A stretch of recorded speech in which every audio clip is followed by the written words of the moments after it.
So I'm a full-time software engineer at Amazon, and every Monday I have a meeting with my mentor. During one of these meetings, I was telling him about how I wasn't really enjoying my job or software engineering in general and just the stuff that I was doing on the team. He asked me a couple questions such as like if I didn't like Java or if I didn't like working on the back end, maybe I wanted to try front end, but he was basically asking me what I had in mind for what I wanted to do, but I didn't really have a definitive answer. One question that did stick with me from that meeting was him asking me if I even liked to code. I didn't really have an answer for him at that moment, but it was something that stuck with me. And so I thought about it for a while. And I eventually came up with these 3 questions that I needed to ask myself in order to answer, do I even like coding? The first question was, do I think coding is fun, or do I think it's a way for me to make money? And when I really sat down and thought about it hard, I didn't find coding fun. The reason I was doing software engineering and the reason I was coding was because I had a goal to achieve financial independence. I wanted to make my money now so that I wouldn't have to do this stuff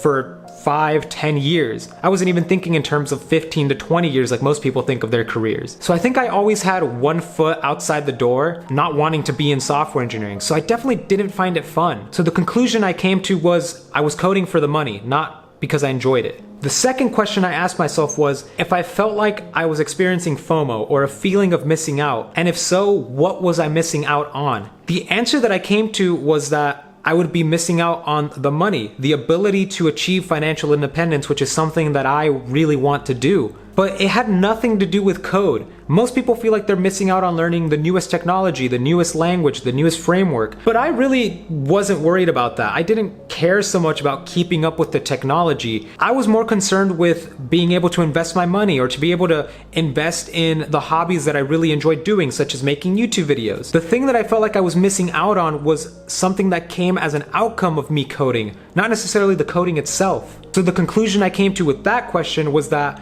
I felt like I was missing out on the financial incentive, not necessarily anything to do with the code itself. The third question that I came to, which I think was the most important one for me, was, do I even want to live the life of a developer? Now, there's a lot of flexibility when it comes to working as a software engineer. Like, most of the time I don't even work 8 hours a day. I work like 5 to 6, and that works really well for me. But those 5 to 6 hours that I do work, I spend in front of 2 computer screens, not just one, and I spend most of that time sitting. And I have to complement that time that I spend working very sedentary during the day with something more active in the afternoon or in the evening so that I can balance that out. Otherwise I'll just be super stiff, and I already have problems with my back and hips, and that would just get worse if I didn't do any sort of physical activity during the day. And so I think that was one big negative for me, because I've always been a very physically active person, at least since I started working out like 5 years ago. And I think that's a thing that I value a lot in my life, is staying physically active and being able to move a lot during the day. And I think working as a developer, especially during more stressful times, is just going to bleed into that, and it's not something that I feel like sacrificing just for the sake of writing code or making money.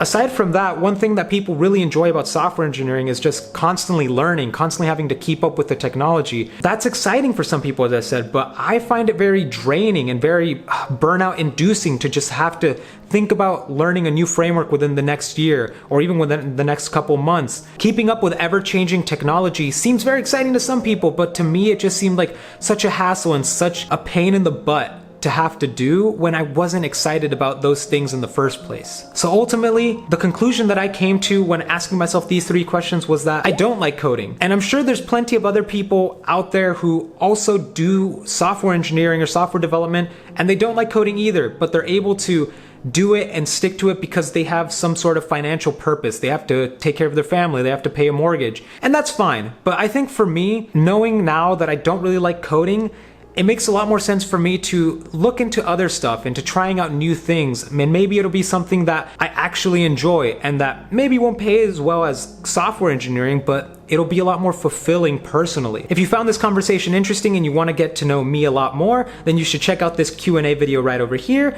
And if you want to learn more about how I ended up working at Amazon, then you can hear about my Amazon internship experience at this video right over there.